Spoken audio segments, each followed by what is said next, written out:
ಕನ್ನಡ ರಾಜ್ಯೋತ್ಸವದ ಅಂಗವಾಗಿ ಕನ್ನಡಕ್ಕಾಗಿ ಮಡಿದವರ ಒಂದು ನೆನಪಿನಲ್ಲಿ ನಾವು ಈ ಒಂದು ರಕ್ತದಾನ ಶಿಬಿರವನ್ನು ಆಯೋಜಿಸಿಕೊಂಡಿದ್ದೇವೆ.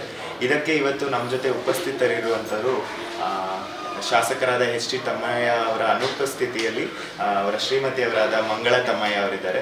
ಜೊತೆಗೆ ಸ್ಪಂದನ ಆಸ್ಪತ್ರೆಯ ಮತ್ತು ಚಿಕ್ಕಮಗಳೂರಿನ ನಮ್ಮ ಹೆಮ್ಮೆಯ ವೈದ್ಯರಾದಂತಹ ಸಂತೋಷ್ ನೇತಾರ್ ಅವರಿದ್ದಾರೆ. ಜೊತೆಗೆ ಕನ್ನಡ ಸಾಹಿತ್ಯ ಪರಿಷತ್ತಿನ ನಗರ ಘಟಕದ ಅಧ್ಯಕ್ಷರಾದ ಸಚಿನ್ ಸಿಂಗ್ ಅವರು ನಮ್ಮ ಜೊತೆ ಸಾಥ್ ಕೊಟ್ಟಿದ್ದಾರೆ. ಜೊತೆಗೆ ಬ್ರಹ್ಮಕುಮಾರಿ ಸಂಸ್ಥೆಯ ಅಕ್ಕವರ ರಾಜಯೋಗಿನಿ ಬ್ರಹ್ಮಕುಮಾರಿ ಭಾಗ್ಯಕ್ಕ ಅವರ ಅನುಪಸ್ಥಿತಿಯಲ್ಲಿ ಬ್ರಹ್ಮಕುಮಾರಿಯಿಂದ ನಮ್ಮ ಜೊತೆ ಆತ್ಮಿಕ ಅಕ್ಕವರು ಮತ್ತೆ ಅವರ ಒಂದು ತಂಡ ಕೂಡ ನಮ್ಮ ಜೊತೆ ಇದ್ದಾರೆ.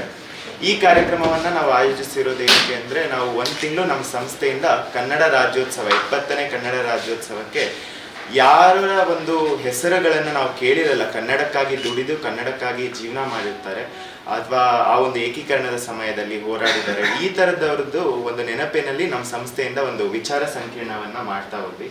ಸೊ ಈ ಒಂದು ತಿಂಗಳು ಅಂತ್ಯವಾಗುವ ಸಮಯದಲ್ಲಿ ಈ ಥರ ಒಂದು ಕಾರ್ಯಕ್ರಮವನ್ನು ಒಂದು ಆಯೋಜಿಸಬೇಕು ಅಂತ ನಮ್ಮ ತಂಡ ನಿರ್ಧಾರ ಮಾಡಿದೆ. ಯಾಕೆ ನಾವು ರಕ್ತ ಶಿಬಿರ ದಾನ ಮಾಡ್ತಿದ್ದೀವಿ ಅಂತ ಒಂದು ಪರ್ಪಸ್ ಹೇಳ್ತೀನಿ ಸರ್. ಏನಂದ್ರೆ, ಇವತ್ತು ನಾವಿರೋದು 21ನೇ ಶತಮಾನದಲ್ಲಿ ಎಲ್ಲ ಆರ್ಟಿಫಿಷಿಯಲ್ ಇಂಟೆಲಿಜೆನ್ಸ್ ಅಲ್ಲಿ ನಾವಿದೆ. ಆರ್ಟಿಫಿಷಿಯಲ್ ಇಂಟೆಲಿಜೆನ್ಸ್ ವರ್ಲ್ಡ್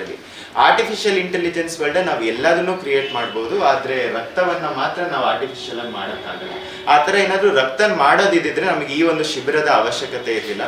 ಹಾಗಾಗಿ ಒಬ್ರು ಮನುಷ್ಯ ಇನ್ನೊಬ್ರು ಮನುಷ್ಯರ ಮೇಲೆ ಯಾವತ್ತೂ ಅವಲಂಬಿತವಾಗಿರ್ತೀವಿ ನಾವು, ಅಪಘಾತದ ಟೈಮಲ್ಲಿ ಆಗಿರಲಿ ಅಥವಾ ನಮ್ಮ ಒಂದು ಸಮಾಜದಲ್ಲಿ ಅಂತ. ಆದ್ರೂ ಒಂದು ಸಂಕೇತವಾಗಿ ನಾವು ಯಾವತ್ತೂ ನಮ್ಮ ತಂಡ ಐಸಿರಿ ಅವರು ಮತ್ತೆ ಈ ತರ ಸ್ಪಂದನ ಆಸ್ಪತ್ರೆ ಅವರು, ಇನ್ನೊಂದು ಬ್ರಹ್ಮಕುಮಾರಿಸ್ ಅವರು, ಕನ್ನಡ ಸಾಹಿತ್ಯ ಪರಿಷತ್ ಅವರು, ಈ ತರ ಒಂದು ಸಾಮಾಜಿಕವಾದ ಕೆಲಸಗಳಿಗೆ ಯಾವತ್ತೂ ಇರ್ತೀವಿ ಅಂತ ನಾವು ಈ ಒಂದು ಶಿಬಿರನ ಮಾಡಿದ್ವಿ. ಈ ಶಿಬಿರ ಮಾಡೋದ್ ಮೂಲಕ ಒಂದಿಷ್ಟು ಜನ ಯಾರ್ಯಾರು ಬರ್ತಾರೆ ರಕ್ತಕ್ಕೆ ಅವ್ರದ್ದೆಲ್ಲರದು ಒಂದು ಡಾಟಾ ಒಂದ್ ಕಡೆ ಕಲೆಕ್ಟ್ ಆಗುತ್ತೆ.